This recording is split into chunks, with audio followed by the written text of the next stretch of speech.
Now, before the show, we met some of you, and we asked some of you to stare into a drinking glass and then to visualize an object inside of it. And once you've done that, we asked you to write it down on a single piece of confetti. I can see all sorts of things in here. Someone's written a glass of water, 50-pound notes, that sort of thing. One of these objects will select itself. I love stuff like this.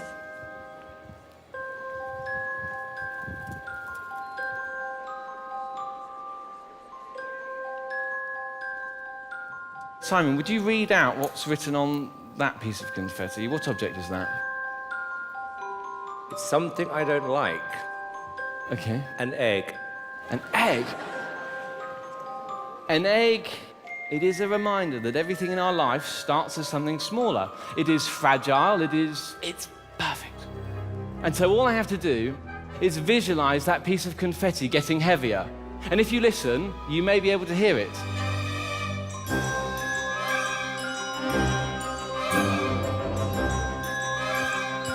And I have to visualize it changing form.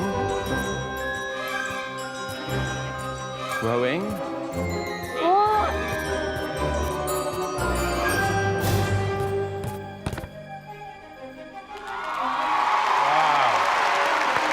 That's mental. That's so cool.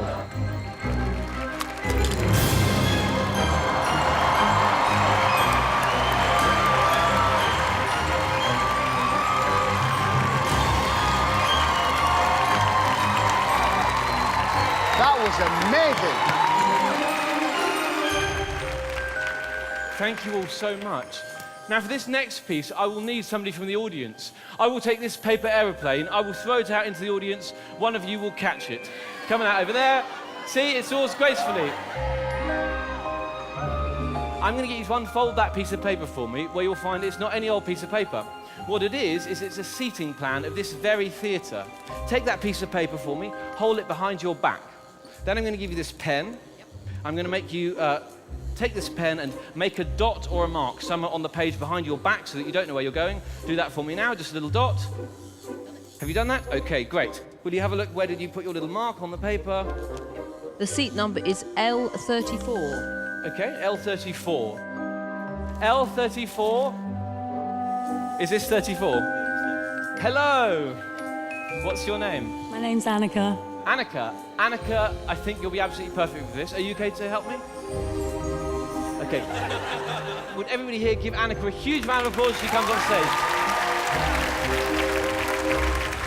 Quick as you can, Annika, follow me, watch your step on the way up. These are two auto-conductive cages. You can see underneath them, you can see through them, you can see above them. This is one's exactly the same, and they're connected in circuit to this Tesla coil. I need you to step up into this cage. Nicely done. Now, Annika, I need you to keep your hands behind your back. Are you ready? Don't worry. And so, all I have to do is to complete the circuit. 5, 4, 3, 2, 1.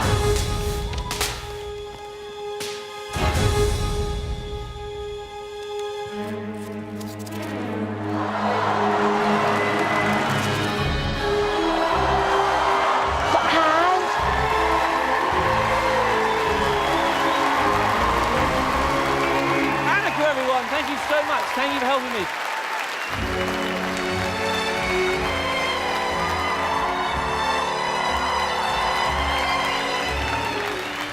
Thank you.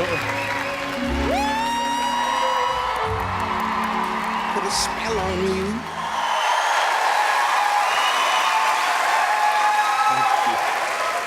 Now, last time I performed for you, I tried to fill the stage with as much equipment as I could fit in. But it turns out what captured your imagination was something very small and simple. It was a tiny little egg. And it reminded me that sometimes the most magical moments in our lives are the smallest moments. And so tonight I thought I'd arrive with almost nothing, just an empty glass and a saucer. I'll leave the glass here, covered by the saucer. That will create a sort of impenetrable chamber. Amanda, will you keep your eyes on that for me? And I thought, what's the smallest miracle I could perform? Well, the smallest thing I can perform magic with is a single match from a book of matches. This one, in fact. Now I need you to remember me tearing this match out of the book. And in a moment, Alicia, I'm going to get you to hold on to the matches, keep them very safe. But first, I will cast a spell of fire. You don't seem very impressed. Alicia, hold on to those for me. I will attempt to make this match disappear. It's very hot, I've got to be very careful.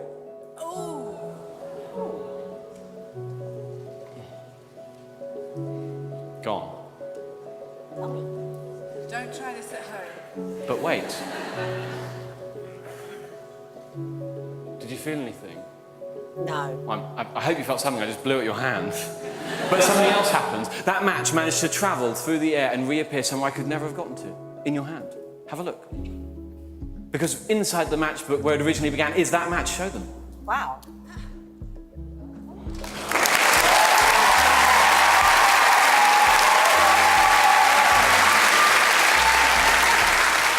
Now, you will have noticed that even though the match vanished, there was almost no smoke. That's because the smoke travelled somewhere I also couldn't have gotten to, inside the glass.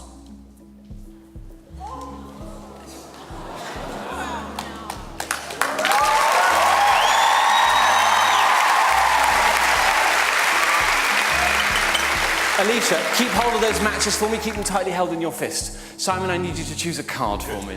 These are all totally different, of course, and would you touch the back of absolutely anyone you like, and it doesn't matter if I see what it is. So just touch one, take it out. That one there? Mm-hmm. Have a look at it. What is it? 9 of clubs. The 9 of clubs, the 9 of puppy feet. Will you hold your hand out flat for me like a table? I will attempt... Oh, actually, you know, Simon, all these years, you've seen so many magicians on Got Talent. Have you ever performed the magic yourself? No. Tonight, you will make the card disappear for us. Just tell me the moment that you've done it. Now. Oh yeah, I felt it too.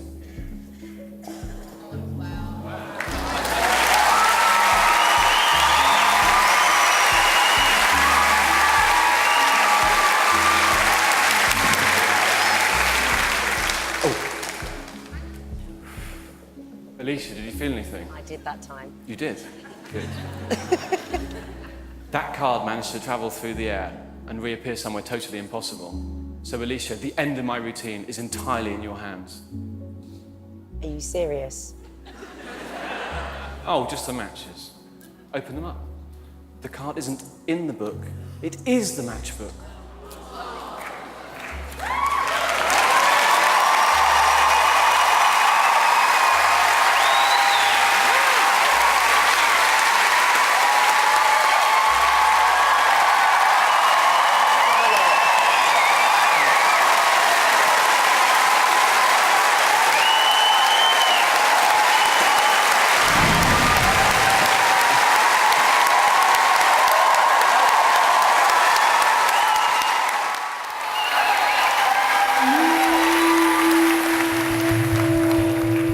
The best pieces of magic, just like the best stories, have a beginning, a middle, and an end.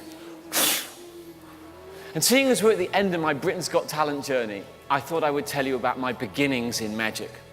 And it all began with a story that my grandfather told me about his childhood growing up as he did in India. Now, the story begins like any good story a grandfather might tell a grandson. He said, "Ben, first I will require your imagination." So I gave him my imagination. He said, "Ben, when I was about your age, we witnessed the heaviest monsoon season in 1,000 years, where the raindrops were so big they were the size of mangoes, and the streets had all turned to rivers.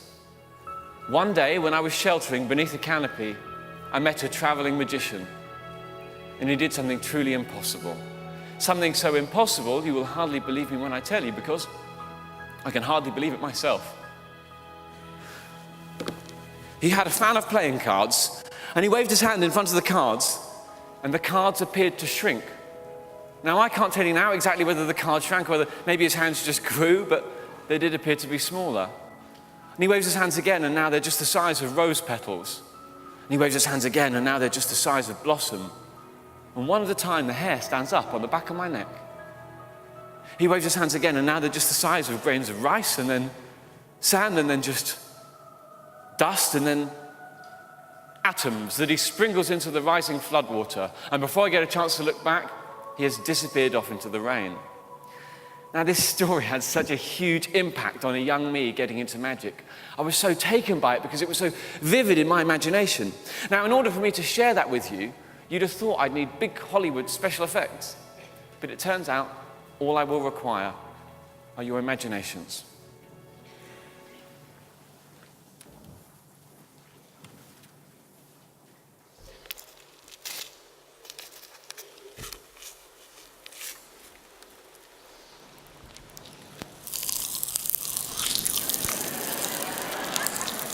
It's monsoon season.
There are so many reasons why we love magic. It can be intriguing, amazing, it can be surreal, and it fills us with a sense of wonder.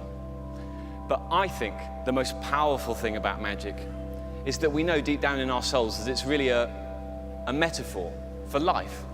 And I've been obsessed with that for so long. For me, real magic has been an impossible lifelong dream. I can fly close to it, but I can never quite touch it. I'm like a moth flying at a light. Now, the piece I prepared for this evening is an entire life cycle that unfolds in just a couple of minutes. And it uses something so ordinary that you would never believe we could breathe life into it. It's a £20 note. Amanda, I'd like you to sign that note for me so that you recognize it when you see it again. I've got a pen there. Wonderful. Perhaps go across that bit there would be good, nice and visible.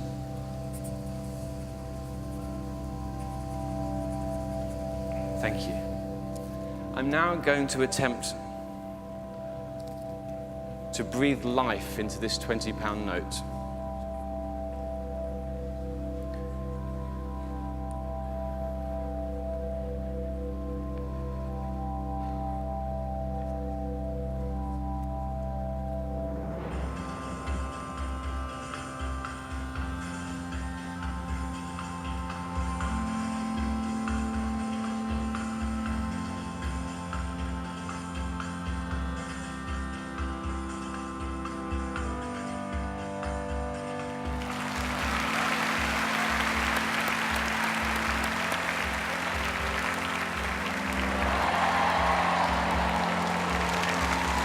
So good in here. It's really good.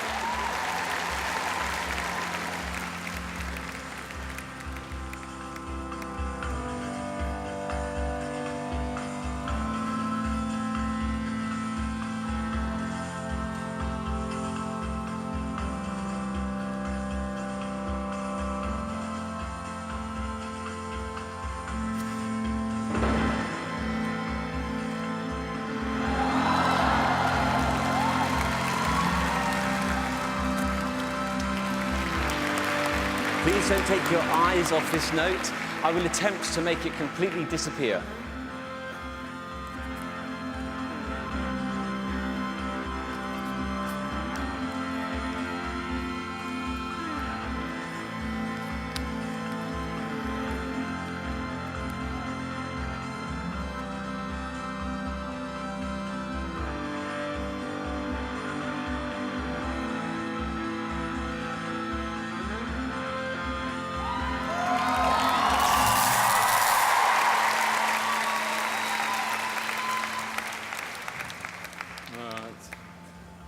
That bulb's gone out. I don't know if you can see, but it looks to me like they're still hot. There is something inside this light bulb. It's the money. It's the money. It's a piece of paper. Better be. I lent him that. And it looks to me an awful lot like a £20 note. How does he do it? The light bulb is completely sealed inside the vacuum of the bulb, and there's a £20 note. I suppose the challenge now is, how do I get it out? Well, that bit's easy. We don't need magic for that. The question is this really the note that you signed? And I think you'll find that it is.